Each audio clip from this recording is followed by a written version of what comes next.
The origins of samurai are hidden in the landscape. Much of what we think we know is myth. If you'd called him a samurai to his face, you might have cut your head off. He would not regard himself as serving anyone. He would also do away with non-combatants. You know, men, women, children. If they got in the way of his warriors, they were all put to the sword. To understand how samurai were expected to live and die, you need to understand Bushido, the so-called way of the warrior. We started to recover some secret facts that's behind the violent acts of male samurai. I have a katana. Well, this is my training one. I'm not sure if the other one I have is legal. Please hold that thought. Pornography was a big part of samurai culture as well for men who could not afford prostitutes. Samurai didn't vanish overnight. They were dismantled piece by piece. This is Samurai Uncensored.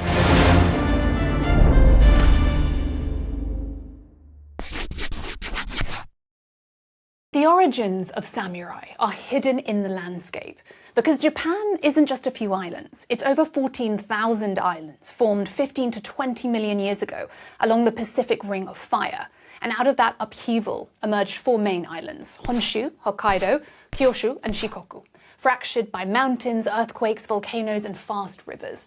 Over 70% of that land is mountainous, and that matters because valleys became enclosed worlds. Travel was dangerous and unreliable, so communities learned to rely on themselves, to defend themselves.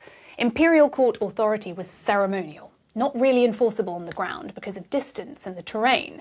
So into the gap between imperial authority and daily control stepped a new kind of figure: local warriors who could enforce order where the court could not. Before we go any further, one quick piece on orientation, because over the last millennium, Japan moves through three broad phases. First, there's court rule. The emperor and aristocracy dominate culture and ritual, but real control is thin beyond the capital.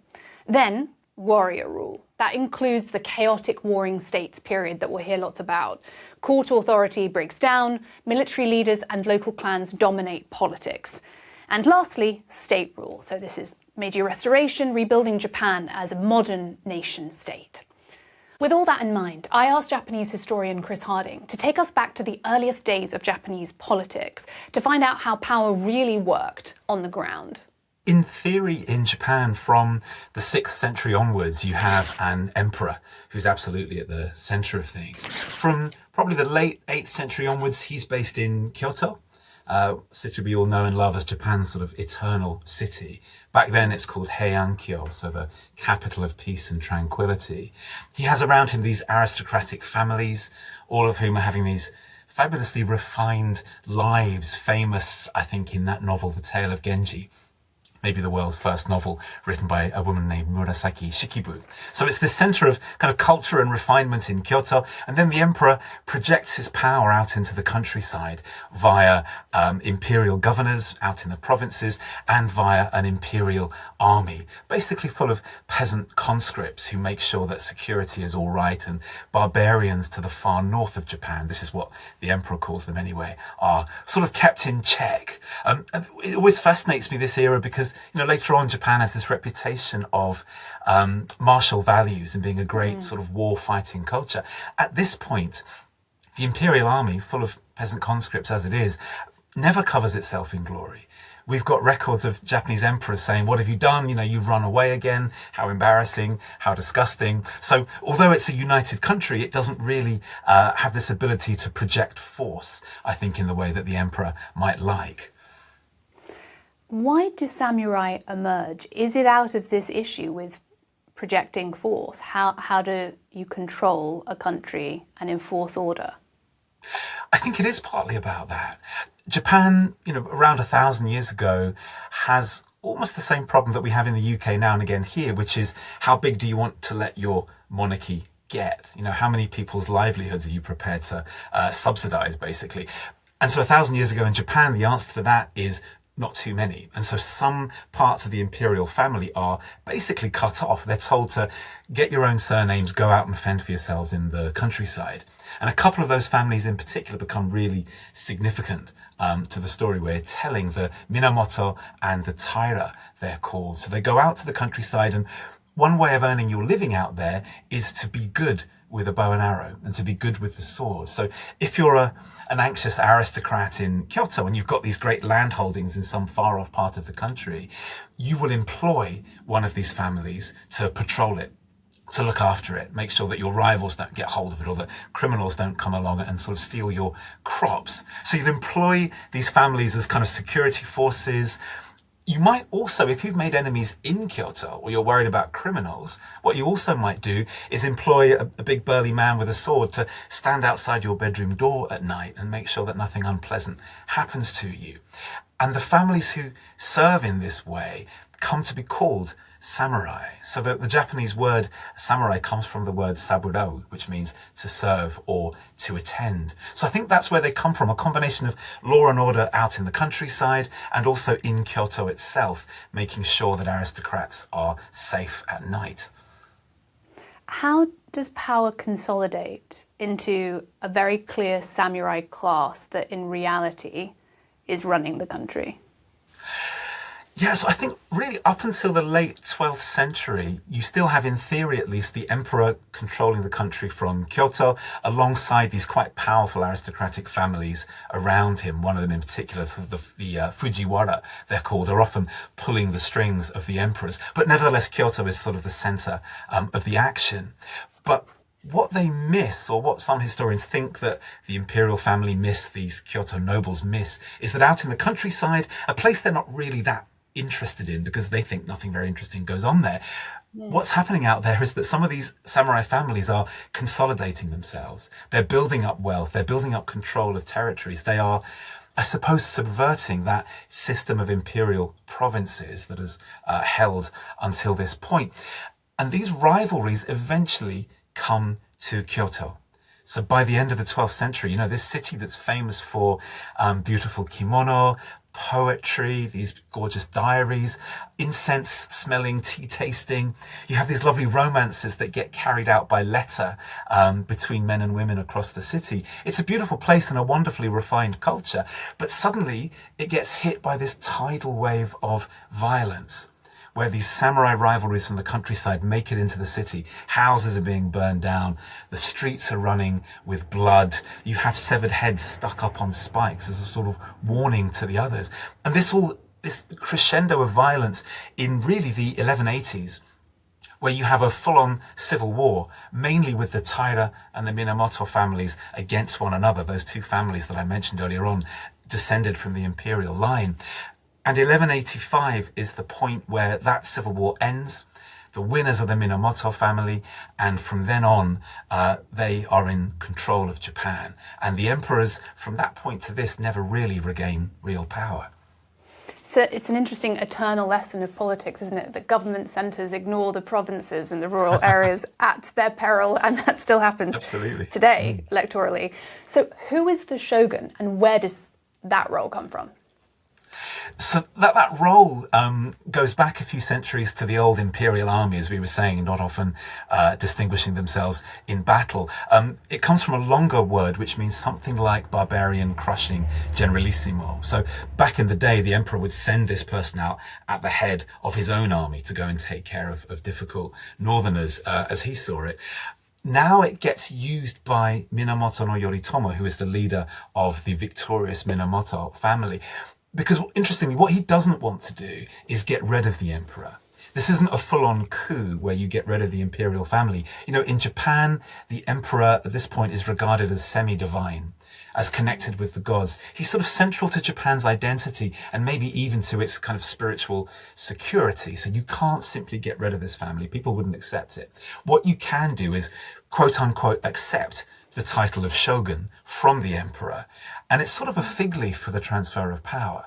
So the idea now is that the emperor won't trouble himself with the stresses and strains of running the country. Instead, the shogun, based in Kamakura, this lovely little town just outside modern-day Tokyo, will take care of law and order. So he's almost a military dictator, except I think that even the victorious Minamoto, who become this new line of shoguns, they never have quite that much power. There are other powerful families who they have to please and give money to and give land to, and they still have to take care of what the imperial family think and do. But to all intents and purposes, the shoguns are now running most of Japan.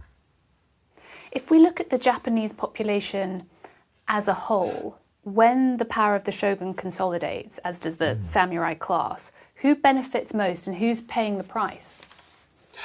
I think overwhelmingly this hierarchical system of samurai, these are the ones who benefit. So you have a system where you have great families like the Minamoto and the Taira. They will have their retainer families, and so it's a kind of pyramid system. And these are still only a very small percentage of the population. But really in this period, if we're still thinking about the late 12th century, 13th, 14th, not that different from Europe. It's all about control of land, rights to land, rights to the produce. And the top samurai have control over that. They are benefiting from the wealth of those things.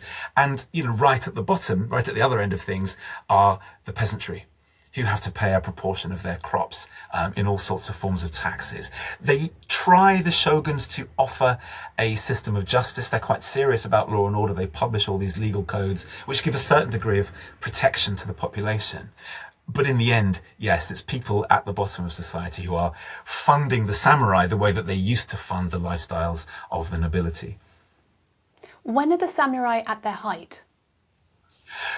It's a great question. I think it depends on what we imagine the samurai are all about. I think there are probably two answers that we could give. One would be, if your image of the samurai, if you love a Kurosawa film or computer games, that feature kind of lots of bloodletting.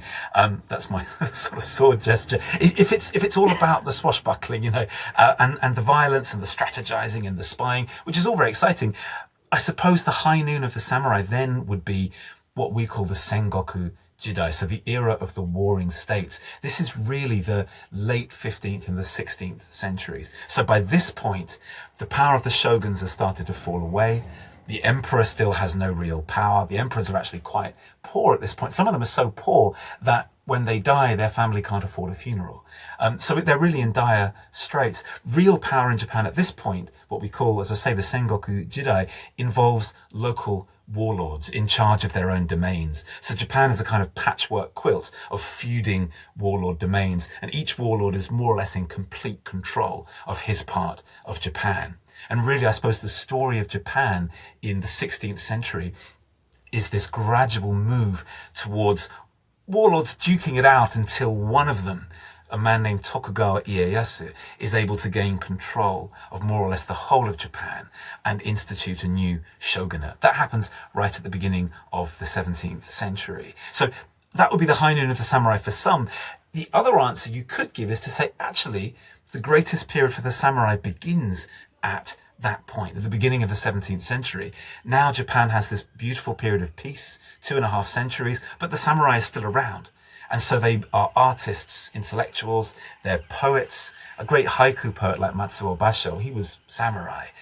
And they're great patrons of the arts as well. So the sense of the samurai being about both warrior work, but also office work, and also great artistic sophistication. If that's your vision of the samurai, that more holistic vision of who they are, which I think is how they would want to be remembered, then I think probably the 17th century is their great period. What do we need to understand about the Warring States period to understand what the experience of samurai was like at the time? How violent was it? It's extraordinarily violent. And it's funny that we use a word like samurai, as I say, meaning to serve, but probably the most famous figure in the whole of Japanese history, certainly the most famous figure in Japan, is a man named Oda Nobunaga, this great warlord of the late 16th century. If you'd called him a samurai to his face, he might have cut your head off. He would not regard himself as serving anyone, of course. And he also didn't really live by any particular code of honor. So, the samurai are often compared, to an extent rightly, I think, with European chivalric knightly culture, right? That these were men on horseback with swords who lived by a certain code, who were quite proud of their ethical system and who would treat people in a certain way. That does come along, but only after the Warring States period. The Warring States is much more chaotic, it's more all against all, and someone like Oda Nobunaga, yes, he would do away with his enemies, he would shed blood quite happily. He would also do away with non-combatants, men, women, children, even babies, you know, if they got in the way of his warriors, they would all be, and they were all, put to the sword. So it really is extraordinarily bloody. It's extraordinarily chaotic. And I think the sole value that someone like Oda Nobunaga lived by was not that later, you know, warrior code Bushido. He wouldn't have heard of that. His sole reason for living was to bring Japan out of chaos and into order, to unify it again. And really, for him, the means justified the ends. And those means involved the deaths of literally tens upon tens of thousands of people, purely at the hands of Oda Nobunaga. That's not even counting all the other warlords who were busy at this point. What changes begin to render the samurai, the traditional samurai, unnecessary, and what system takes its place?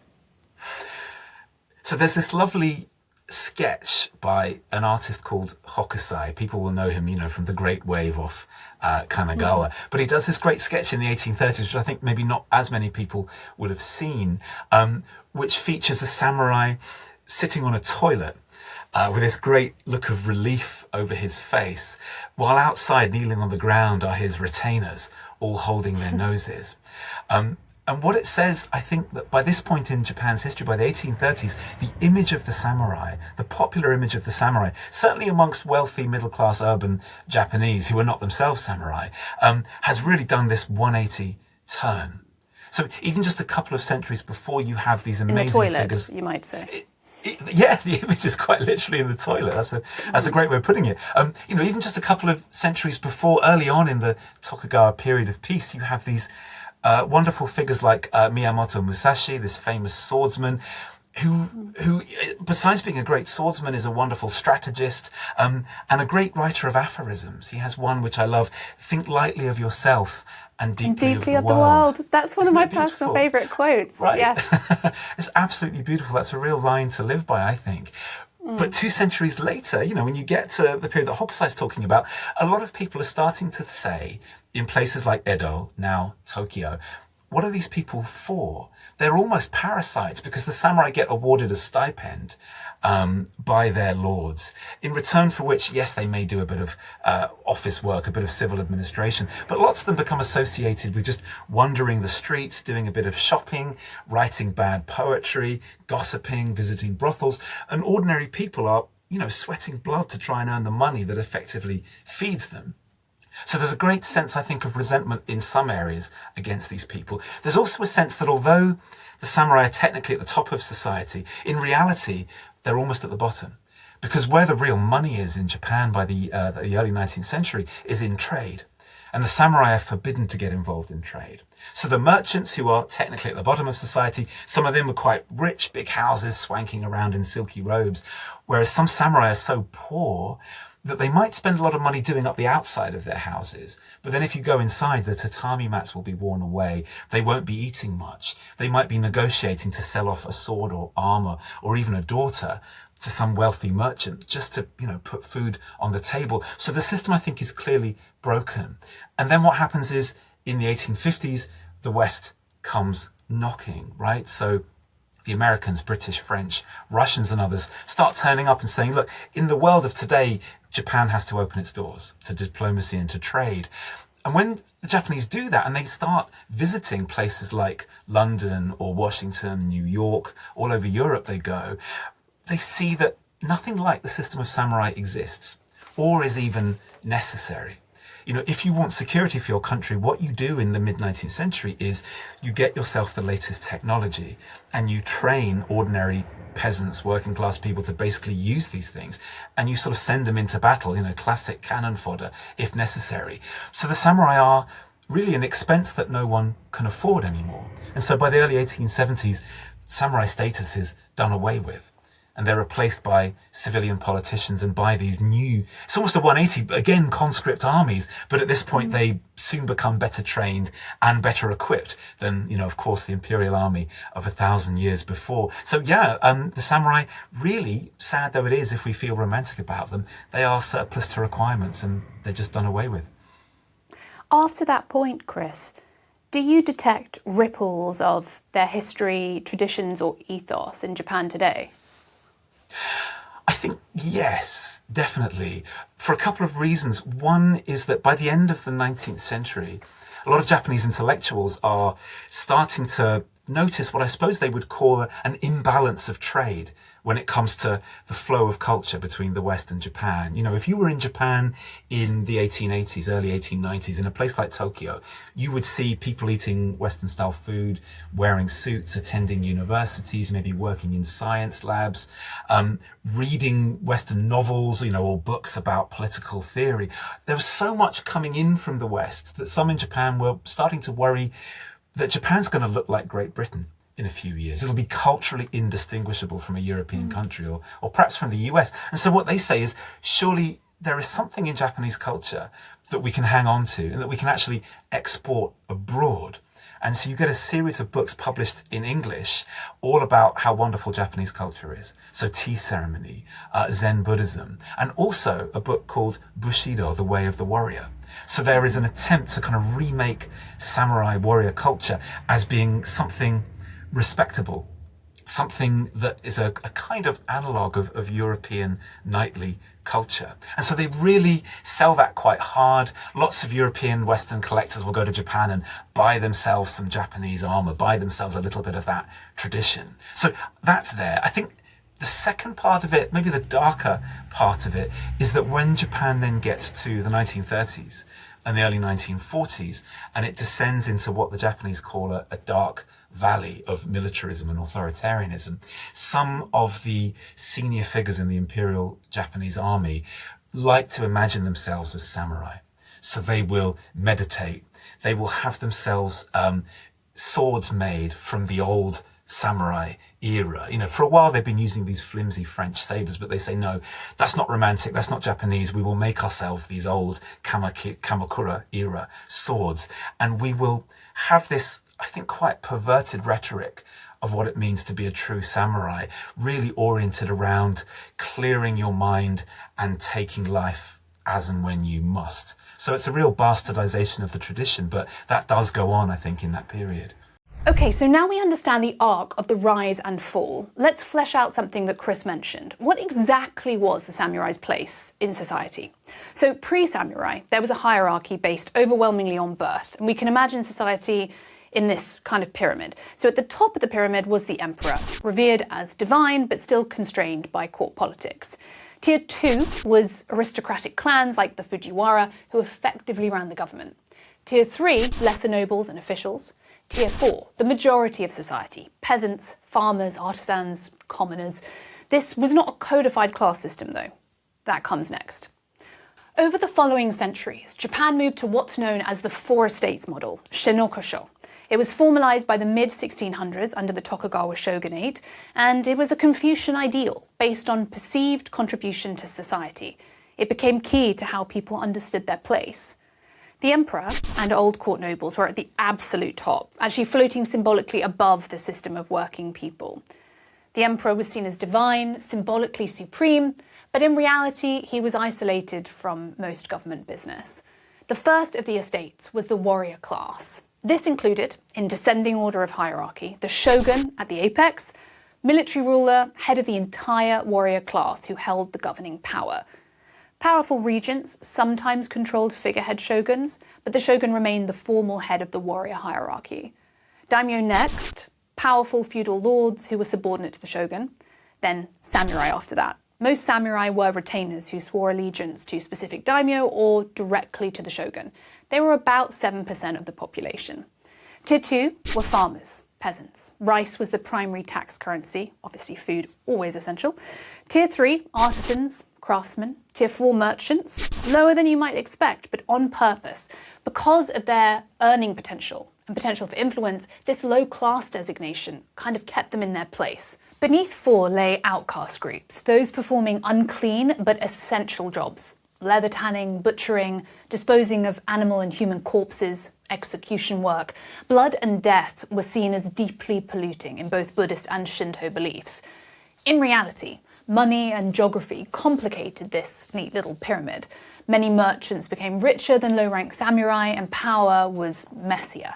Speaking of the reality. I spoke to historian and professor of Japanese history, Dr. Michael Wert, to get into the nitty-gritty of samurai life. From the daimyo to foot soldiers, there's a huge gulf in the samurai class. Talk me through what that's like. What's the difference from the top to the bottom? The discrimination within the warrior community is quite strict, even worse than the discrimination between warriors and non-warriors. So you have the daimyo, or the lords at the very top. They would not meet most of these lower-ranking guys who are doing guard work or policing work or something like that. And we'll have a discrimination between those samurai who have a right to meet their lord at an annual or semi-annual meetings and things like that, and those in the lower community who have no right to speak to the daimyo at all. And that discrimination is reflected in things like dress and what kinds of things they can have on their houses, things like that. How wealthy were samurai? What was the difference in wealth within the class, and how were they paid?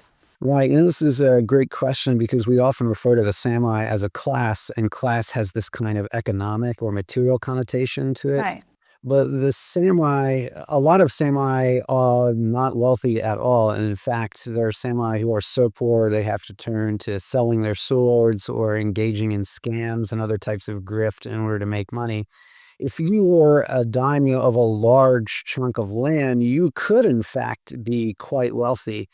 But there were always expenses that were expected of a large landholding daimyo the children tried to keep the daimyo strapped. And your rank and file, let's say your middle class samurai, if you will, they had more money to enjoy life a little bit better, but even those folks had a kind of material pressure to maintain servants and these kinds of things to upkeep appearances. How did one become a samurai? Was the only option to be born into a samurai family? Right. So the situation that historians know best in terms of who can be a samurai or not is really the Tokugawa period from, say, 1600 to 1868. And in that time period, you really had to be born into a samurai family in order to be a samurai. When we go back further into history, it's really ambiguous as to who counts as a samurai because you have samurai who are essentially just nobility, and you have their men who might be warrior families. But the lower down that you go, it's unclear who exactly is a warrior full-time and who's a part-time warrior and who's just a combatant that might be a peasant or something like this.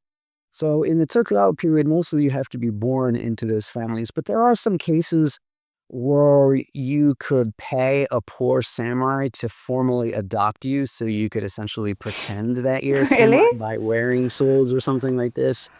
Or if you were a really poor samurai family and you had no children, especially no sons, you might adopt, a wealthy commoner who would change their last name and essentially inherit your family's status. But that was only for the very lowest ranking and poorest warriors. How young did samurai training start, and what disciplines were they taught? We're talking about the pre-teen years into the early teen years. A warrior, if they were from a kind of a middle-class warrior family, if you will, they might hire tutors for their sons in order to start training in swordsmanship and other martial arts, depending on their particular rank as a samurai. They might send their samurai sons to a local domain school if the domain had a school, and this was common more in the 1700s, 1800s, where samurai boys would learn together in a classroom situation. And in that case, they would study not only various martial arts, but they would study the Confucian classics and other types of Chinese philosophy. And Chinese philosophy was seen as a good way not only to learn how to read and write, but basically how to be a manager of sorts, how to be a loyal servant to your local lord, how to pick good friends, how to manage people underneath you, etc. You mentioned samurai learning together in a class. So would young samurai be living with their families, so their father, their mother, any siblings, or were they sent off to a medieval boot camp of sorts? In the period that we know best, the Tokugawa period, most samurai boys would live at home. And home in this context is quite an extended family, right? So you would have grandparents, you might have cousins in some cases, depending on the rank and the material well-being with the samurai, and would also have servants who might also live in the household. What would they, sounds like a really obvious question, but if they had to sum up what they were being trained for, what would a samurai say, and how did that change throughout different periods where there was prevailing peace rather than constant war? Right. So a samurai was educated to do two things. One is to learn how to buy into the whole samurai or warrior legacy. And this is especially true in the Tokugawa period during a time of peace when there aren't a lot of opportunities to engage in warfare. So there's this kind of ideological training on one hand, if you will. But then there was also this very practical training, and that was if you were the oldest samurai son, you were expected to inherit your father's occupation. And that could be anything from being an accountant to being a scribe to being the domain's sword teaching family or something like that. So they would essentially have side jobs or primary jobs, because I think in the public imagination, people who aren't experts on this, you think of a samurai as their job being a warrior 100% of the time. But from what you've just said, that's not the case. This is a great point. Regardless of the time period, warriors are not engaged in warfare most of the time, right? I mean, that would just be quite impossible. But yes, they were engaged in other kinds of jobs and obligations. And especially in that period from the 1600s to 1868, a lot of the jobs are bureaucratic in nature because, again, the opportunities for macro violence, that is to say, putting down rebellions and warfare and stuff like that, is just virtually non-existent. So if they weren't defining themselves by being warriors, how would they define themselves? They would define themselves as servants to a lord who buy into the legacy of warriors of the past, if you will. And they have to really kind of own it in the sense that the way they dress, the way that they do their hairstyle, the way that they carry their swords is part of that owning of that legacy, even though they might be engaged in accounting most of the time as their job. Everyone pictures, I say everybody, a lot of my friends would picture a samurai with a katana. That's the classic weapon. But what weapons would they typically have on them? What's the standard weaponry kit? If we go back into older Japanese history, and we're talking about the typical middle class or elite type samurai that we see depicted in film or in artwork, certainly the bow and arrow shooting from horseback is the primary weapon for a lot of those samurai. If we move lower into history in the 1600s onward, then even though there's not a lot of warfare going on, or really any warfare after the 1600s, the wearing of the two swords is really a symbolic marker that you are part of the warrior community, or in rare cases, you might wear a short sword to show that you're a commoner who's on some kind of job for the local lord or the shogun. We've already talked about how samurai had other occupations during times of peace, but what do we know about how frequently they fought? And in times of warfare, was it as bloody and violent as modern manga or movies would suggest?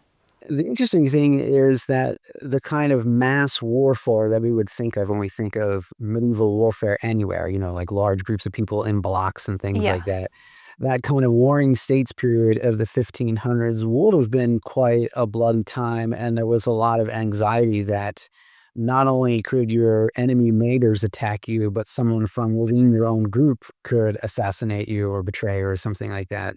So that was probably a pretty bloody time, as best as historians can tell from injury and death reports and things like that. Dying on the battlefield was pretty gruesome. It's not as if someone gets shot by one arrow and they're dead right away. Usually they're shot by multiple arrows and have many injuries, and they might be decapitated during the warfare because displaying the head of a famous warrior enemy was one way that you got paid. During those periods of warfare, were those huge pitched battles common, or was it more like skirmishes? or smaller types of battle and fighting? Right. So if we go back into, say, the 9th or 10th or 11th centuries, that's where you have these smaller skirmishes among small groups of warriors, both on horseback and on foot. But once we go into the 1500s or so, now you're talking about armies that could be in the thousands, which is probably the largest sized armies, maybe even up to 10,000 in some cases. And in those most heated time periods, yes, warfare is an almost daily, if not weekly, a weekly, if not daily occurrence. Given this violence and the ubiquity of death during those years, what do we know about samurai spirituality and their approach to death? Well, Buddhism in general, regardless of the particular type of Buddhism, whether it's esoteric Buddhism or Zen Buddhism or something like that, was quite influential in Japan in general. And there was certainly this sense among warriors that karma was something that was operating in their life. And so you have this notion that if they lose in battle, if they're victorious in battle, that that is a result of karma of a past life or destiny or something like this. And there's also a sense that the gods or the unseen world or Buddhas or whatever it might be have a real effect on the battlefield in some way. And so you'll often find armor or weapons that have writings in Sanskrit or Chinese that are essentially charms or spells or something like this. Were there specific rituals that they do, perhaps with these objects or otherwise, before going into battle or in their training? That's we know a little bit less about that, and there's no kind of standardized way that people had rituals or something like this, but maybe someone might chant such as on the behalf of a particular army going off to battle or something like this. And there's also a whole kind of realm of knowledge, a divination, essentially, being able to read the clouds and this kinds of things and pick an auspicious day to go off to battle or something like this was also part of that unseen battlefield, if you will. The myth of the samurai today is saturated in notions of honor, machismo. How does the reality stack up to that? And when I say that, I'm thinking particularly of reports I've read of frequenting brothels or these quite well-established male-male relationships that were sexual in nature. Right, so the myth of the machismo. I think machismo was an issue among samurai, especially in times when there's not a lot of warfare, right? It's in those times when men are seen as not real man enough that they have to counterbalance by being overly male. And that was certainly true among samurai of the Tokugawa period.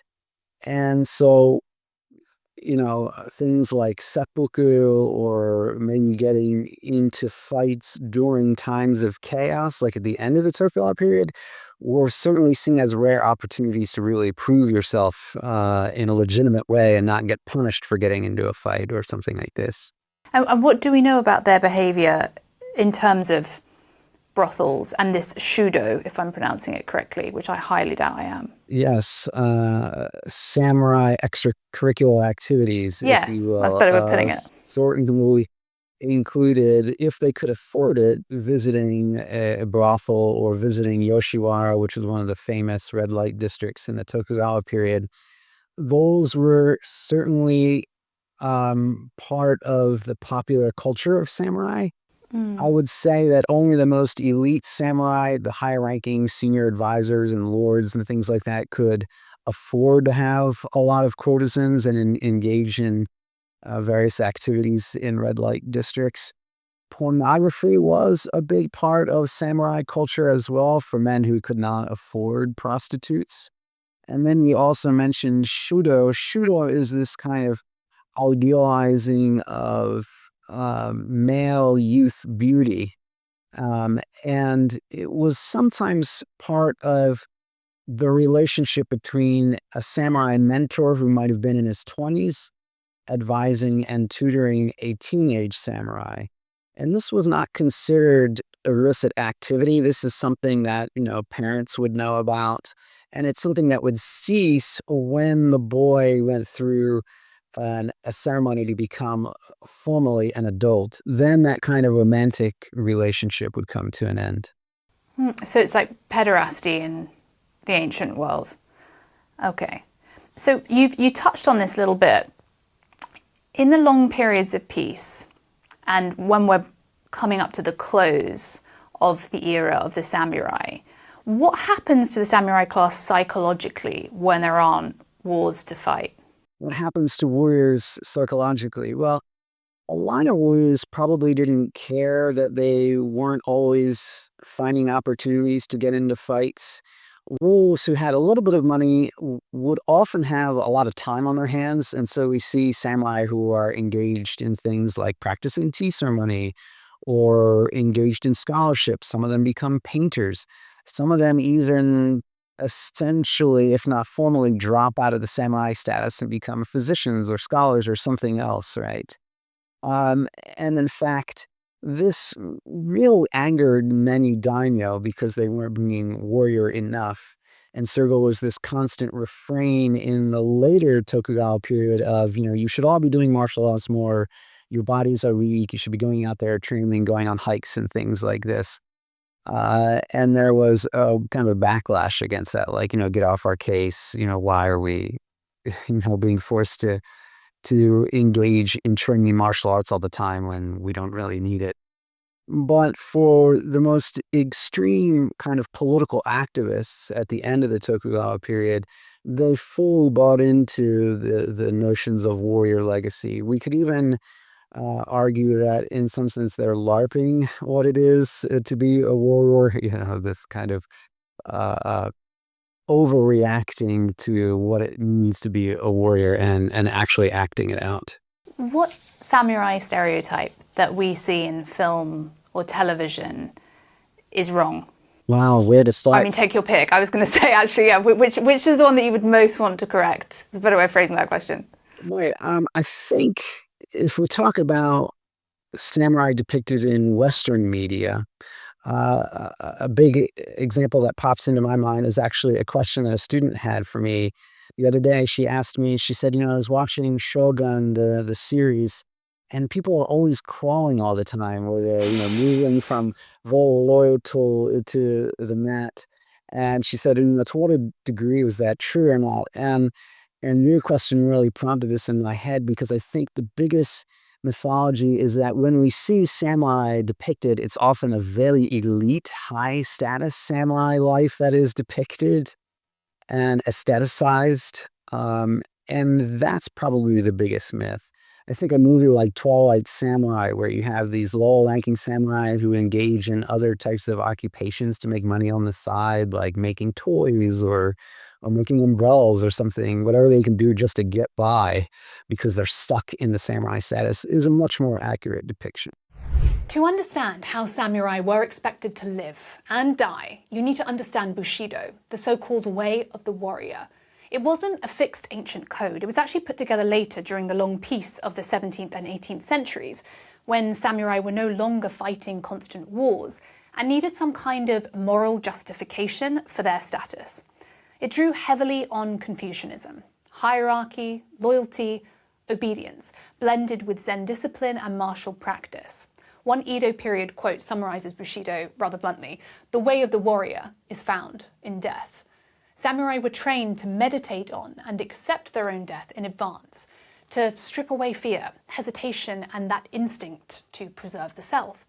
By assuming that death was inevitable, a warrior was meant to act with total focus and perform every act with the clarity and seriousness of a final moment. Because death wasn't failure, dishonour was. And that's why ritual suicide by disembowelment, known as seppuku, existed. Because it was a means of restoring honour after a grave failure, and why capture was considered worse than death, because it meant living without honour. And that same Confucian order that elevated warriors also defined gender positions, because politics and warfare were male domains, at least in theory. But the sources don't say that women never fought. They say rarely, selectively. The most famous case is Tomoe Gozen, who I actually had a picture of in my childhood bedroom. Tomoe appears in a 13th century war tale fighting in the late 1100s, and she's described as commanding troops, riding into battle, beheading enemy warriors. Was she real? We don't know. She does appear in near contemporary sources, only briefly though, and like a lot of medieval history, the line between record and legend is rather thin. We don't know her birth, her death, or what happened to her after the war. So was a character like Tomoe Gozen an anomaly or a clue that samurai warfare may have been more flexible than the later ideals suggested? To answer that, I spoke to historian Kate Kitagawa about whether women really fought and what that might tell us about samurai society. People usually ask, if there was anyone that we can call a female samurai. And historically speaking, there are many. So there are many people who fought, and there are many people who are born into the samurai household. And then so they can be, female samurai. And the most famous one you might have heard about is this Tomoe Gozen, the person is like a cultural icon. So those kind of figure exist. So yes, in many ways, that there were female samurai. Which women were trained to fight, and in what situations did they need to? So that really comes down to what kind of historical record we have, because, there are some people who might have fought on the battlefield, but unless that we have those historical records, that we don't know exactly how they fought or how many they fought. But originally, there are some record around the time, say, 14th century onward, there were a constant record of women defending themselves when they had to. So when the time comes, they are attacked, or they had several people surrounding them, then they had to defend themselves. So there are many records about one female or a group of women who fought like samurai. So that started to show here and there in historical records. And it becomes more significant around the time of the warring states period. So that was a time is more chaotic, and then wars are everywhere, and it could be anyone's life that could be taken next. Then there are so many women who are ready to fight. So they were training, either together with men or separately, but they also had swords, and also they had different kind of swords. So not just a long one, but they had the short ones and so on. So they started to have some weapons on themselves as well. So did they train with male samurai? And otherwise, how would they have picked up the skills? So that's the part that we wish that we had more historical records. So, sometimes say the secret of mastery of swords, this kind of booklet you have, and then all the figures are male, but then the reader might be female, right? So that, there is a possibility that the book exists, and then those figures are all male, but despite that fact, they could be female learning from it. So this is one fact that, they have the same textbook, they might have been reading it.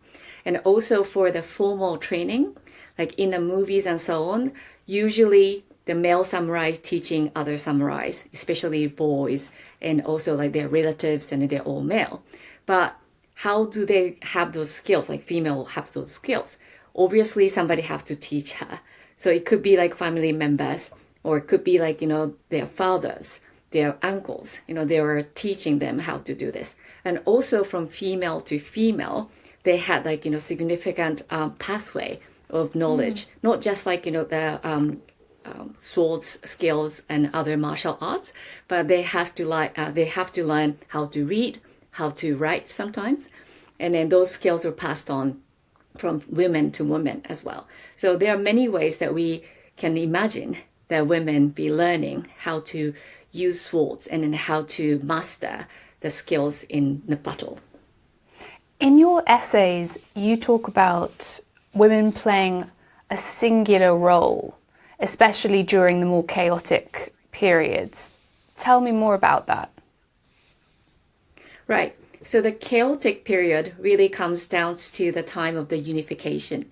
So the group of women I'm talking about is those people who lived around 1600. So 20 years before 1600 to 20 years after 1600. So that's the time when the political unification was happening. And then the women at that time was not just brave, and then they're trying to fight, show off the physical skills. Because, obviously, even if they have the really great skills, that their physical skills is usually inferior to men. So they don't really show off their sword skills to win. However, what they did were that, they tried to stabilize the situation using their skills of negotiations. So they visit and then try to have some articles agreed, and then they try to announce them, as widely as possible. So this negotiation means more than fighting and then killing on the battlefields. So those women existed. And also more assurance is needed, not just to say this negotiation happened, but the women wanted to write down those articles, items, try to say this is the result of the talk. So it's more becoming diplomacy in our terms. Yeah. That, people just go out and then talk state by state, they talk. And then the result is written down, and then they, usually sign on the paper. So those practices were the women's strengths, that they could go out without weapons, but with their, pens, say brush pens. So they could actually talk with the male counterparts of the other houses, and then they could actually talk to the other female members of the other, the opposite side. So they try to come up with, peaceful terms, and then they try to write down. And then that's really critically important, because usually we imagine that samurai fought, and then the winner, say the person who killed the other, would be, the ruler. But then this is not the stabilized situation. This is just the result of the battle. So to have the stabilized, really good, solid state, we need, to have the written agreement. So the woman's role at the time meaning before 1600 and after 1600, it was very significant in a way that they used the writing to actually show, what the peace looked like. You might want to know about is this gift-giving culture. So together with writing, sometimes you become friends with someone. You don't just write and negotiate, you now become friends. Then what happens is that you want to stay in contact with them.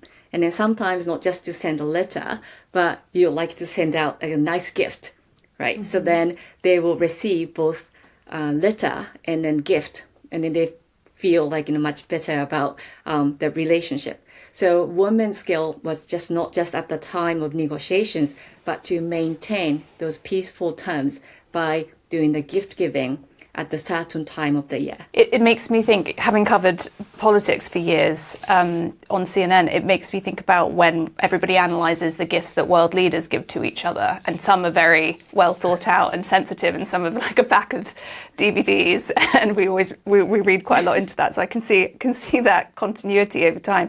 And when you say female samurai, for anybody watching, does that just pertain to the class? So these are the wives or daughters of samurai, and is that why they are accepted to be so involved in the aftermath of battle and transcribing these events? Right. So that's how you define the samurai, right? So if we call the samurai on the class-based system, the samurai class, then usually the woman who married into the samurai is the samurai woman. So it could be the wife of the lord, and then I'm so sorry, Kate, she's just opened my door. Sorry. She's never done that before. So sorry, I just stopped. I am so sorry. See her. I was trying to keep a really straight face. I didn't know if you could see her. Would you just bear with me for 1 second? Please hold that thought. Now come here, you. Okay, many apologies. That is the first time that's occurred. And Sorry, we're I back. slowly looked at the cat and it just stopped. So sorry, I could have ignored. She's but cute. yeah. She's cute though, isn't she? She's called Yeah, Luna. it's so cute. Yeah. So, let's Kate, repeat where that were question we? again. Yeah. Yes. So we're So, talking about female like samurai Yes. who, yeah. For the majority of women who were not samurai or court women, what were they doing in this period? Right. So the commoners, lots of women who are not in the samurai class. So originally in the medieval times, or sometimes around say 15th century, 17th century. So commoners, like women, had like a almost equal sort of rights and also status as male, so that they could run the family business together, and then male and female work together really well. There are historical sources suggesting that gender balance was really good, and then there are no discriminations between the men and women. And then that's true for the samurai class as well, that samurai women were able to own things by their own rights and so on. So, around that time, it was nice to have more like equality there. And then later on, the samurai family becomes more like, male-centered, because, the head of the family is the most important person. Then the woman has to become more like a subordinate. So like this, house system becoming stabilized after 1600s and onward, because of this, patriarchy. The fathers or like the head of the house is most important. The woman becomes more like, secondary or like, subordinate or someone who belongs to the class. So, this is significant times, again, like after the unifications, the women's role is diminished or more defined as someone who are subordinate or inferior to male samurai. If we look at the time of the samurai and only emphasize the warrior training and largely what men were doing, what do we lose in our understanding about how society actually functioned? That's a really good question, because usually we admire their skills in swords, their skill in battles and so on. So that has been like a tradition for a long time, that samurai was respected because they could be dominated, they could dominate by force. So having the woman's acts or like, some traces of, negotiations, we started to recover, some secret facts that's behind the violent acts of male samurai. So we started to have like, more females, trying to get out of the castle secretly or not so secretly, but they tried to have more conversation. And then if the samurai had a conversation, it's not a big deal. But then for women to do that, that's like a big progress that they're bringing back. So I think, having the woman's record, reading it more carefully, and then together with the progress of the battle, how the peace was brought, the woman's role was much more significant. And then we should not forget that we should not forget that the violence was not everything. So at that time, because the peace was brought, because women wrote, the peace was brought to the society. So I really feel like, we have to consider what they did and then what they're trying to achieve in their skills and in financial capacity. It's harder to build than destroy, as they say. Dr. Kate Kitagawa, thank you so much for joining us.